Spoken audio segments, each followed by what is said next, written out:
Segundo livro dos Reis, capítulo 5. Vamos tentar agora amenizar no impacto do que aconteceu na escola bíblica, contando uma história que não é de Natal, mas poderia ser. A história de uma família comum, talvez de classe média alta, no seu contexto, e que passou por uma experiência com Deus. Essa história está no segundo livro dos Reis, no capítulo 5, dos versículos 1 a 14. E é uma história bem conhecida, e diz assim a palavra de Deus. Naamã, comandante do exército do rei da Síria, era grande homem diante do seu senhor e de muito conceito, porque por ele o Senhor dera vitória à Síria. Ele era herói de guerra, porém leproso. Saíram as tropas da Síria e da terra de Israel levaram cativo uma menina que ficou a serviço da mulher de Naamã. Disse ela à sua senhora: tomara o meu senhor estivesse diante do profeta que está em Samaria. Ele o restauraria da sua lepra. Então foi Naamã e disse ao seu senhor: assim e assim falou a jovem que é da terra de Israel. Respondeu o rei da Síria: vai, anda, e enviarei uma carta ao rei de Israel. Ele partiu e levou contigo 10 talentos de prata, 6.000 siclos de ouro e 10 vestes festivais. Levou também ao rei de Israel a carta que dizia: logo, em chegando a ti esta carta, saberás que eu te enviei Naamã, meu servo, para que o cures da sua lepra. Tendo lido o rei de Israel a carta, rasgou as suas vestes e disse: acaso sou Deus com o poder de tirar a vida ou dá-la, para que este envie a mim um homem para eu curá-lo de sua lepra? Notai, pois, e vede que procura um pretexto para romper comigo. Ouvindo, porém, Eliseu, homem de Deus, que o rei de Israel rasgara as suas vestes, mandou dizer ao rei: por que rasgas as tuas vestes? Deixa-o vir a mim, e saberá que há profeta em Israel. Veio, pois, Naamã com os seus cavalos e seus carros e parou à porta da casa de Eliseu. Então Eliseu lhe mandou um mensageiro dizendo: vai, lava-te 7 vezes no Jordão, e a tua carne será restaurada e ficarás limpo. Naamã, porém, muito se indignou e se foi, dizendo: pensava eu que ele sairia ter comigo, por-se-ia de pé, invocaria o nome do Senhor seu Deus, moveria a mão sobre o lugar da lepra e restauraria o leproso. Não são, porventura, Abana e Farfar, rios de Damasco, melhores do que todas as águas de Israel? Não poderia eu lavar-me neles e ficar limpo? E voltou-se e se foi com indignação. Então se chegaram a ele os seus oficiais e lhe disseram: meu pai, se te houvesse dito o profeta alguma coisa difícil, acaso não o farias? Quanto mais, já que apenas te disse: lava-te e ficarás limpo. Então desceu e mergulhou no Jordão 7 vezes, consoante a palavra do homem de Deus. E a sua carne se tornou como a carne de uma criança, e ficou limpo. Senhor, nosso Deus e nosso Pai, fala ao nosso coração através da Tua palavra nessa manhã. Abre o nosso entendimento, nos purifica e nos prepara para ouvir e crescer mediante a Tua palavra vivificadora. Te oramos em nome de Jesus. Amém. Acho que agora eu vou contar com a... Isso eu deixei aqui, mas aí você me ajuda.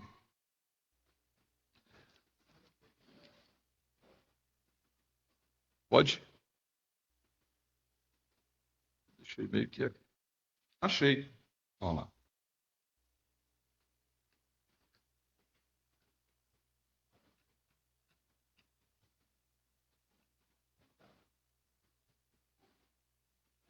Obrigado. Vamos lá. Essa história é uma das mais fantásticas da Bíblia. É uma história que aconteceu cerca de 900 anos antes de Cristo em Israel. O reino de Israel estava dividido em reino do norte e reino do sul, e a Síria cercou o reino do norte. E o exército da Síria fazia incursões, porque quando eles cercavam, eles não deixavam ninguém produzir nada, nem plantar nada. E se houvesse qualquer levante, eles cortavam a água, eles eram peritos, experientes em conquistar.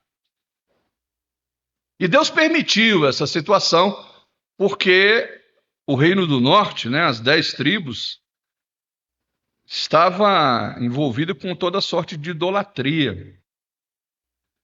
E esses cercos que a Síria fazia, tinha um herói, no versículo 1, Naamã, comandante do exército do rei da Síria, grande homem diante do seu senhor e de muito conceito.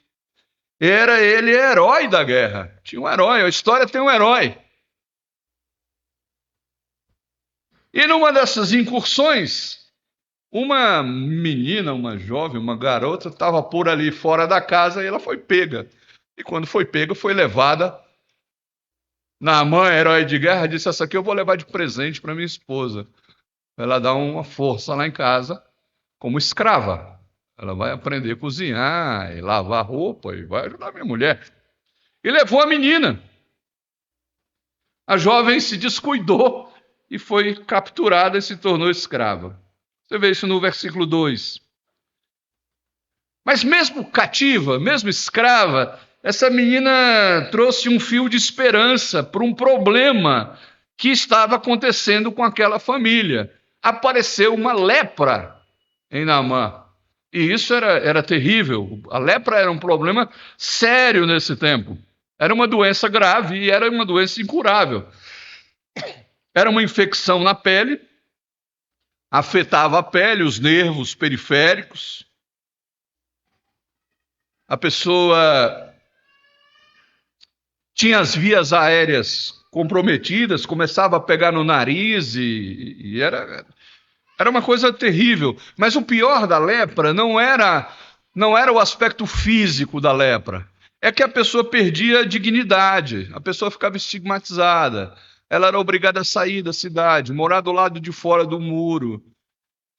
Ela era vista como leprosa. Nos tempos de Jesus, o leproso tinha que usar uma capa colorida, cintilante, lilás, para que as pessoas vissem de longe. E ela era obrigada, pelas regras da cidade, a gritar: leproso, leproso. Isso para um herói de guerra, eu acho que era muito, né? Ele iria perder o cargo, não ia poder participar mais de atividades religiosas nenhuma, nem sociais. Perdia o status familiar. O status familiar tinha que sair de casa.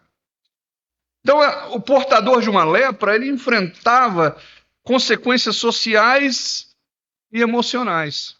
E qual a solução para resolver esse problema? Não tinha solução. Mas tinha um fio de esperança. Uma menina que disse: tomara que ele tivesse diante do profeta de Deus, que ele seria restaurado da sua lepra. Ou seja, a menina obrigou aquela família a se agarrar a um fiozinho de esperança.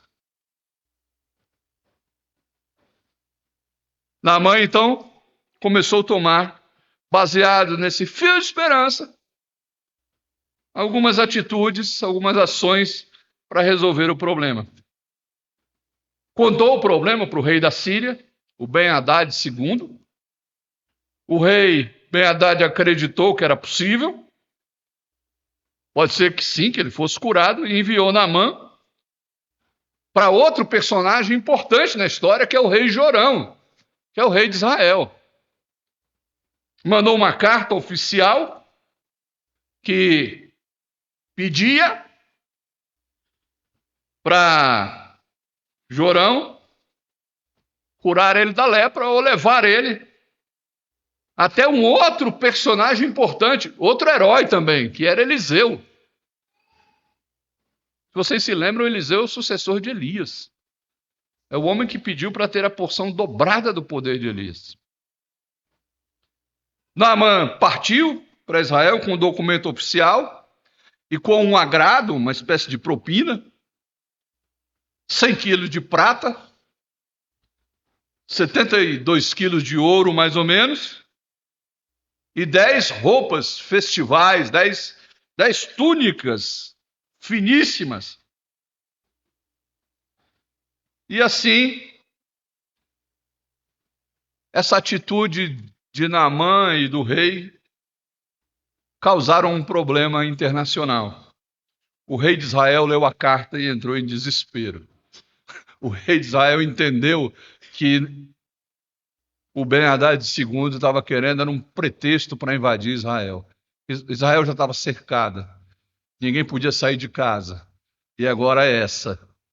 Ele disse que ele está procurando um pretexto. Mas o Eliseu, que era o herói, disse, não, deixa vir a mim. Naamã foi com sua comitiva para a porta da casa do Eliseu. E o Eliseu não se deu nem o trabalho de abrir a janela. Chamou o Geazi, seu garoto, aprendiz de profeta, e disse, vai lá, fala para ele que eu estou mandando ele no Rio Jordão e mergulhar 7 vezes. Naamã saiu indignado. Você está pensando que eu sou quem? Ele tinha que ter saído. Ele tinha que ter invocado o Senhor, seu Deus. Ele tinha que ter levantado a mão em cima da minha lepra. Essa é a expectativa. Eu sou Naamã, rapaz. E saiu indignado e leproso. E um dos seus oficiais, né? Naamã não era má pessoa, ele estava pressionado. Eu sei que ele não era má pessoa porque os oficiais dele chamavam ele de meu pai, meu pai. Fria a cabeça. Se ele te mandasse fazer uma coisa difícil, você não faria. Quanto mais mergulhar no Jordão. Desfecho da história.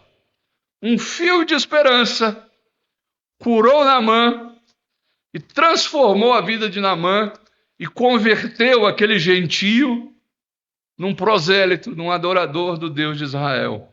Naamã se converteu ao Deus de Israel. Essa é uma das histórias mais impactantes da Bíblia.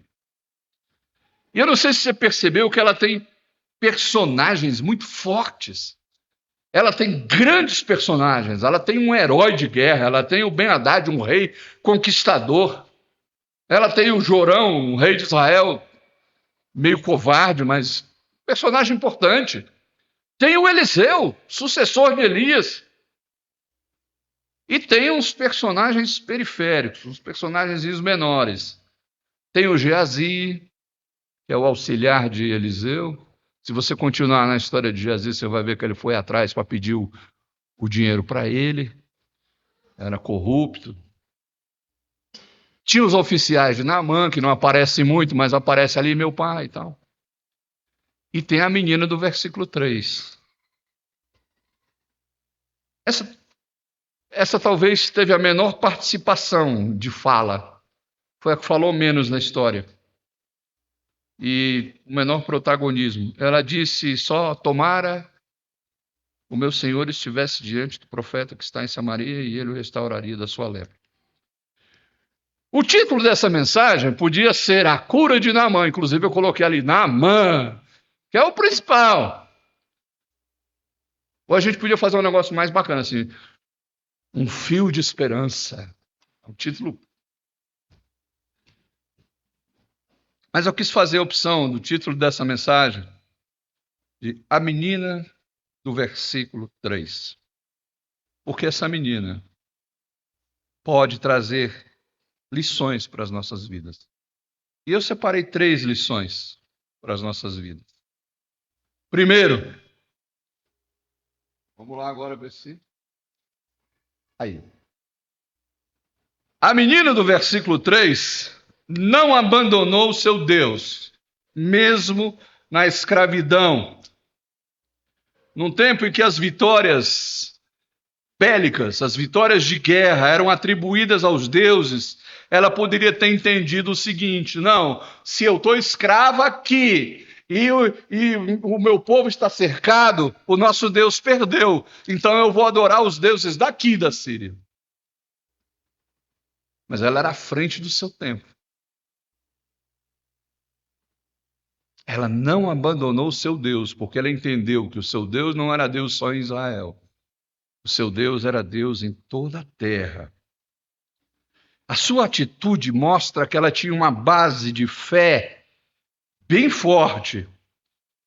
A sua atitude mostra que ela tinha consciência do pecado da sua nação, que Deus era seu Deus, apesar da sua nação ter pecado, apesar do seu povo, do povo em que ela vivia, do seu contexto, da sua cidade estar toda corrompida com a idolatria, Deus continuava sendo seu Deus. E mesmo escrava, ela trabalhava desejando o bem das pessoas. Ela trabalhava desejando o bem dos seus senhores. Ela não murmurou. Ela podia ter dito, bem feito, pega uma lepra para você. Vai escravizar, filha do Deus Altíssimo. Aí, agora se vira. Ela podia ter feito isso. Ela podia ter murmurado. Por que Deus me deixou aqui, na casa desse pessoal? Esse homem agora é leproso, eu vou pegar essa lepra. Ela podia. Ela podia ter dito, tomara que morra. Eu estava lá na minha casa. Mas quando ela pôde abençoar, ela não se calou. E essa sua atitude mostra que ela tinha consciência da sua identidade. Ela era povo de Abraão. E como povo de Abraão, ela carregava aquele legado de Abraão de Gênesis 12. Sai da tua casa, vai para a terra que eu te mostrarei, mas sê tu uma bênção. Eu vou te abençoar, mas não sai buscando a bênção, não. Sai você para abençoar as pessoas. Seja você uma bênção. E quando ela sai, escrava, morando na casa dos outros, dormindo sabe lá onde, passando sabe lá o quê, quando ela vê o problema, ela abençoa. Ela diz, tem alguém que tem um relacionamento estreito com Deus lá na minha terra. Se você estivesse lá, você ia ver. Ele ia te curar da lepra. Ela não abandonou o seu Deus, mesmo na escravidão. Nós precisamos aprender com a menina do versículo 3 a ter consciência de quem nós somos. E hoje nós temos uma consciência muito maior do que a dela. Nós somos povo de propriedade exclusiva de Deus. E nós somos peregrinos aqui. E nós temos uma missão. A missão de abençoar a vida das pessoas. Como? Anunciando o reino estabelecido pelo nosso Senhor Jesus Cristo, que nos incluiu nesse reino pela justificação, justificou por causa do seu sangue e nos fez filhos de Deus por adoção para vivermos com Ele eternamente. Não somos diferentes dessa menina. Se você é cidadão do reino de Deus e está peregrinando aqui, você está na terra dos outros. E as regras são as deles. Preste atenção. Como as regras não são as nossas. A ética não é a nossa. A forma de viver não é a nossa. A forma de nos relacionarmos homem e mulher não é a nossa. A forma de nos relacionarmos em família não é a nossa. São deles. Nós somos os peregrinos. Mas nós precisamos aprender a não abandonar o nosso Deus enquanto peregrinos e sermos bênção na vida das pessoas com quem nós tivermos contato. Amém? Segunda coisa, a palavra da menina do versículo 3 frutificou. Ela plantou uma semente no coração da sua senhora. Ela disse, olha minha senhora, se ele estivesse lá, ele ia ser curado. E essa semente produziu esperança. E essa esperança encheu o coração daquela mulher de fé. E essa fé fez com que essa mulher tomasse uma atitude de chamar o marido e dizer: há uma esperança. E esse homem, enebriado por essa esperança, foi até o rei. E assim o Senhor da história começou a agir através dessa semente. Deus começou a agir através dessa semente, promovendo e produzindo uma sequência de eventos positivos e negativos que chegou na cura. A palavra da menina moveu o coração da mulher, que moveu o coração de Naamã, fez com que Naamã contasse o seu problema ao rei sem medo de ser banido. O rei da Síria acatou aquela notícia e usou da sua autoridade, da sua influência, e se reportou ao rei de Israel, que agiu por covardia, fazendo com que Eliseu, o homem de Deus, entrasse nesse circuito em resposta à covardia do rei e curasse Naamã. A verdade da mensagem da menina era tão simples, tão curtinha, mas era tão profunda que ninguém duvidou. Nessa sequência de eventos, não teve ninguém para dizer: gente, vocês vão dar crédito a essa menina. Naamã não disse: mulher, pelo amor de Deus, eu estou com uma lepra. Vai acreditar no que essa menina está dizendo? O rei podia ter dito: Naamã, eu entendo o seu problema, mas nós não vamos mover um tratado aqui por conta de uma escrava.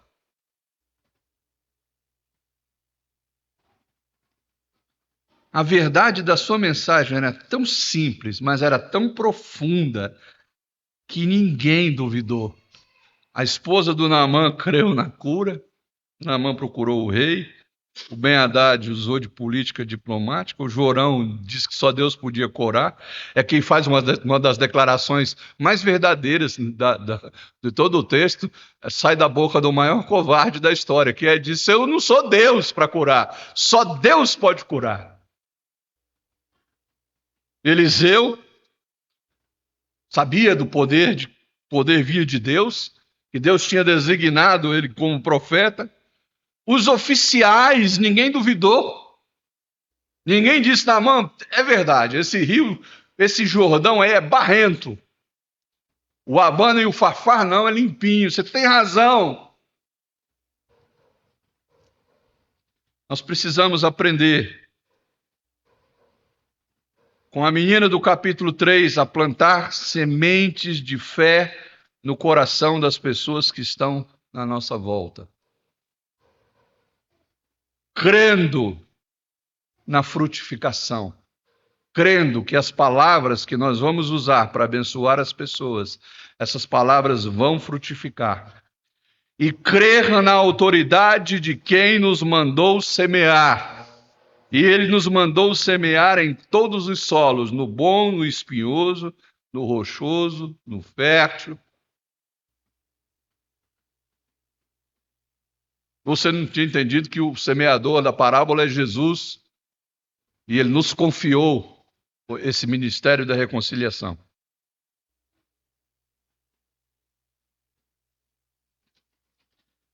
A menina do versículo 3 não abandonou seu Deus, mesmo na escravidão. A sua palavra frutificou. Por fim,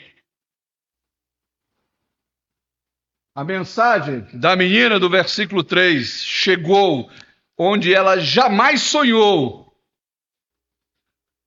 Se você olhou o texto com cuidado, você talvez vá lê-lo novamente em casa, a mensagem da menina do versículo 3 abalou reinos, quase gera uma crise política.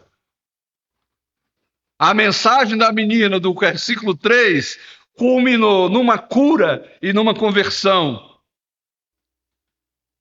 Tem mais, a mensagem da menina do versículo 3 trouxe a verdade à tona. Uma verdade que ninguém sabia, que era que o coração de Geazi era corrupto. Se você continuar lendo o texto, é por causa da palavrinha da menina que o Geazi está diante de Naamã e agora vai atrás dele e disse: olha, o Eliseu mudou de ideia. Ele disse para ele: vai aceitar as vestes, sim.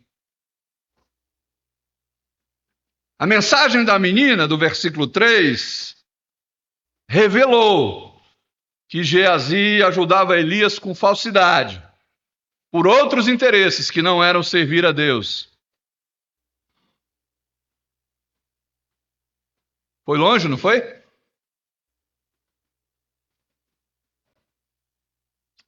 A mensagem da menina do versículo 3 chegou até a pregação de Jesus. Em Lucas 4, 27, Jesus disse: havia muitos leprosos, mas nem todos foram curados, somente o Naamã. A menina nem aparece nessa pregação de Jesus. Mas Jesus pregou sobre Naamã dentro de uma sinagoga. Percebe que ela podia ter ficado calada? E não ficou. Ela decidiu abençoar. Nós precisamos aprender com a menina do versículo 3 sobre limites.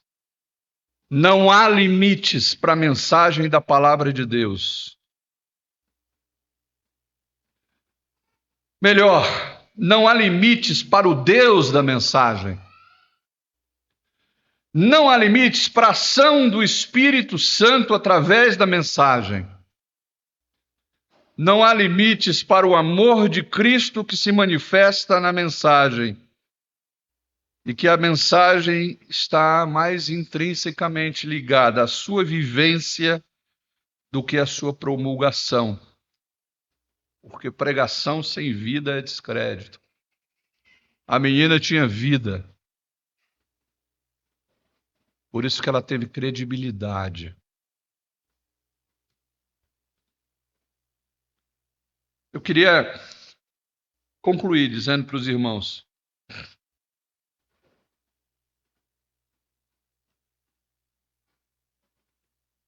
não abandone a Deus mesmo na dificuldade.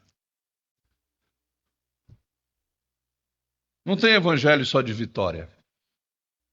No mundo, disse Jesus, tereis aflições. E o papel de vocês é ter bom ânimo, porque eu venci o mundo, disse Jesus. Seja qual for a dificuldade, seja a escravidão, seja a lepra, seja a escassez, não abandone o Senhor diante da dificuldade. A segunda coisa, quando puder abençoar, não se cale. Tenha um compromisso em anunciar o que o seu Deus faz. E não se preocupe. Essa menina não tinha o recurso que nós temos hoje. E eu não estou falando de tecnologia. Ela tinha uma certeza.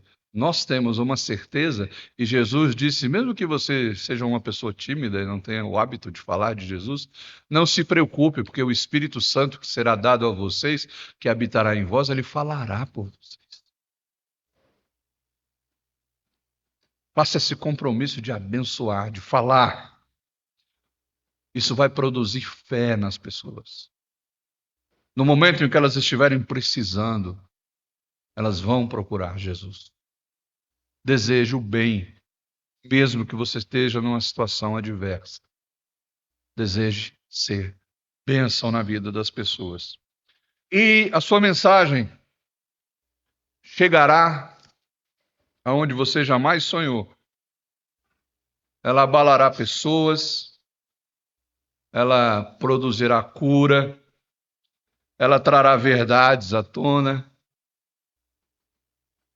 Quantas vezes em famílias alguém traz uma palavra e a verdade vem à tona? E se você está pensando que a sua mensagem não vai chegar até Jesus, vai. Pedro escreveu assim na sua primeira carta: uma vez confirmado, O valor da vossa fé, muito mais preciosa do que o ouro perecível, mesmo apurado por fogo, vai redundar em louvor, vai redundar em glória e vai redundar em honra na revelação de Jesus Cristo. Na verdade, sua mensagem já chegou até ele, porque o Espírito dele está dentro de você. É isso que eu gostaria que os irmãos guardassem nessa manhã. Não abandone. Abençoe. E creia na frutificação. Amém? Que Deus abençoe a vida de cada um de vocês.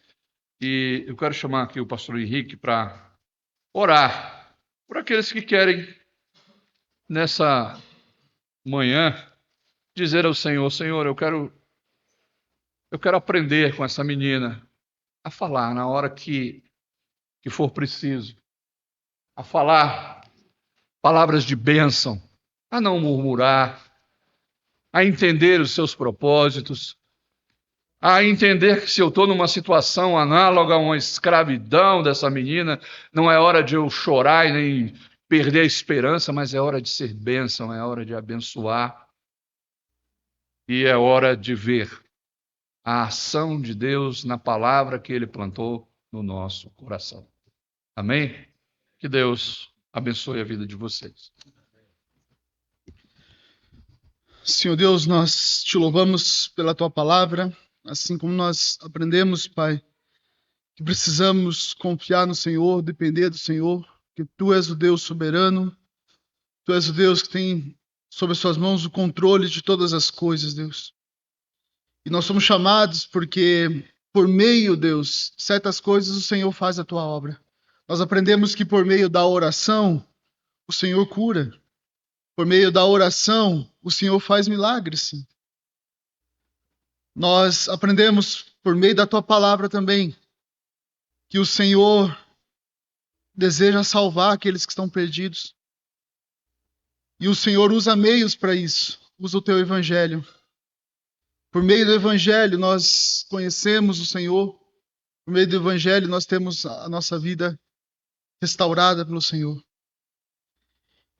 E Deus, pela tua palavra também nós aprendemos que nós podemos ser usados para abençoar outras vidas.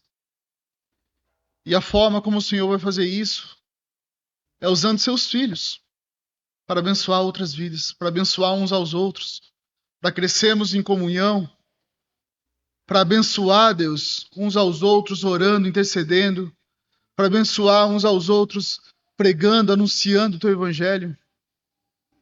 Ó Deus, nós não somos apenas receptores da graça do Senhor, mas somos ativos também na nossa vida prática como crentes em Cristo Jesus, para cumprir o teu propósito, cumprir o teu querer, que está revelado na tua palavra. Nos ajude, Deus, a colocar em prática isso que nós aprendemos, de abençoar, de pregar coisas boas, as coisas do Senhor, pregar a vinda do Senhor, pregar o reino do Senhor e levar as pessoas até o Senhor.